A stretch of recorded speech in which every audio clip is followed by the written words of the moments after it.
The 1960 presidential campaign was historic for a number of reasons, but the primary focus of this presentation will be based on the analyzation of the presidential debates between Richard Nixon and John F. Kennedy. In this election, for the first time in U.S. history, the presidential debates were televised for all of the world to see. Neither candidate or any candidates before them had ever debated in front of a national television audience. Presidential Studies Quarterly estimated that over 100 million viewers watched some or all of the 4 televised debates. No political candidate had ever been able to address this many potential voters in one event before. This provided the public with 2 options for taking in these events. You could listen to it on a radio or you could watch it on television. This is a great example of auditory perception versus visual perception. Simply, citizens who watched the presidential debate on TV used visual and auditory perception, while citizens who listened to it on the radio were limited to only auditory perception. This caused major confusion between pollsters across the U.S. when it came to deciding who came out on top of each debate. Troy Media released a statement saying, "The major story of this first televised presidential debate became the photogenic appeal of John F. Kennedy versus the sickly look of his opponent, Richard Nixon." According to a poll, radio listeners who heard the debate but hadn't seen it gave the victory to Nixon. But a large majority of television viewers recognized Kennedy as the winner. Agreeing with Troy Media, journalist John W. Self of the New York Times mentioned how JFK appeared to have won the first debate because on television he appeared so poised, rested, and telegenic. Nixon, on the other hand, appeared to be sweaty and looked out of place.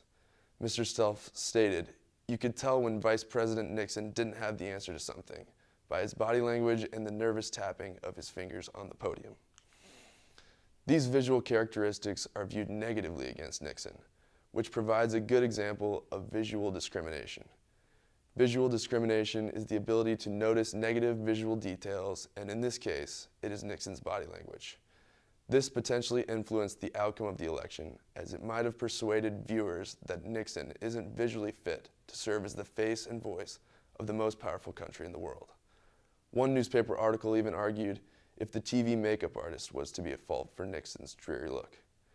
A week following the first debate, a poll concluded that JFK was in the lead with 49% of the country's vote. Nixon with 46 and the other 5 were undecided.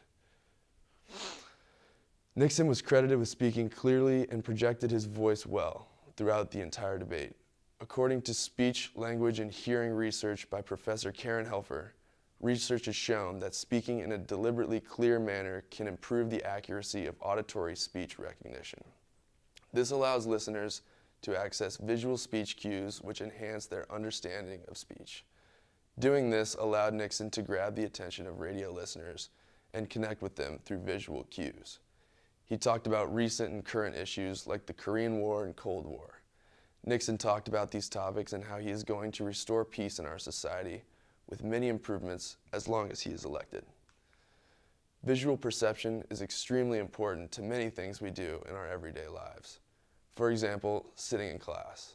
While sitting in class, we are using visual perception by watching our instructor and other textual information provided by the instructor. While doing that, we listen to our instructor, allowing us to take in information with auditory perception. By using these 2 perceptions, for some people, they work together and allow us to take in information more effectively. Audio perception is also vital to our intake of everyday information. We use audio perception for many things, for example, listening to music, podcasts, the news, and so on. Artists and journalists who succeed in these fields find unique ways of connecting with their audience by creating a visual playing field in their head. Not everyone takes in information the same way, but good auditory presenters like Vice President Nixon find ways to connect with those who do. In the case of these debates, visual and auditory perception clash and create confusion throughout the election. This clash could have very easily affected the outcome of the election. The reason it is an issue is because the television to radio listening ratio was lopsided in favor of television viewers. This would benefit JFK based on the mainstream media reports. In the end, the 1960 presidential debates opened a whole new method of campaigning for the presidency. Unwittingly, Nixon and Kennedy established a process by which presidential debates would be negotiated and staged for over 40 years. JFK ended up winning the election with 303 electoral votes, and we ask ourselves if the clash of visual and auditory perception influenced the final results of this election. Truthfully, we will never know the clear-cut answer, but basing off the information provided from the mainstream media and polls at the time, JFK benefited from the televised debates, ultimately winning him and his administration the 1960 election.